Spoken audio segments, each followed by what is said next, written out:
பட்டினி தினத்தை முன்னிட்டு முதல்வர் விஜயின் ஆணைக்கிணங்க கோவை ஆனைக்கட்டியில் பழங்குடிகள் வாழும் மலைவாழ் கிராமத்தில் அசைவ விருந்து அன்னதானம் செய்த இளம்பெண் தொழிலதிபர்.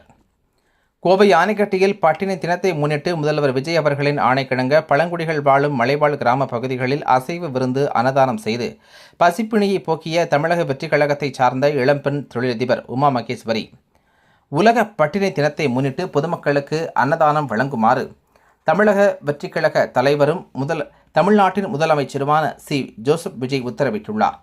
அதன் அடிப்படையில் கஸ்தூரி நாயக்கன் பாளையம் பகுதியைச் சார்ந்த இளம் தொழில் அதிபரும் தமிழக வெற்றிக் கழக தொண்டருமான உமா மகேஸ்வரி கோவை ஆனைக்கட்டி மலைப்பகுதியில் வாழும் மலைவாழ் பழங்குடிகளுக்கு அசைவ விருந்து வழங்கினார். பழங்குடிகள் மட்டுமின்றி அப்பகுதி வழிப்போக்கர்கள், வாகன ஓட்டிகள் உட்பட 1500க்கும் மேற்பட்டோருக்கு சிக்கன் பிரியாணி அன்னதானம் வழங்கினார்.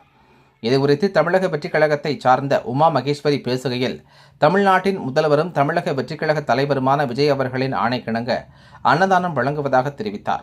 பசி என்னும் கொடுமையை நாட்டில் முற்றிலுமாக அகற்ற வேண்டும் என்ற முதல்வர் விஜய் அவர்களின் உன்னதமான நோக்கத்திற்கு உறுதுணையாக இந்த அன்னதானம் சேவையை செய்வதாக தெரிவித்தார். முதியோர், பெண்கள், சிறுவர்கள் என பலருக்கும் அசைவ விருந்து அன்னதானம் வழங்கிய போது மனநிறைவு தந்ததாக தெரிவித்த உமா மகேஸ்வரி, பழங்குடிகள் வாழும் பகுதிகளில் அன்னதானம் வழங்கியது முதல்வர் விஜய் அவர்களின் நோக்கத்தை நிறைவேற்றுவதற்கான முயற்சி என தெரிவித்தார்.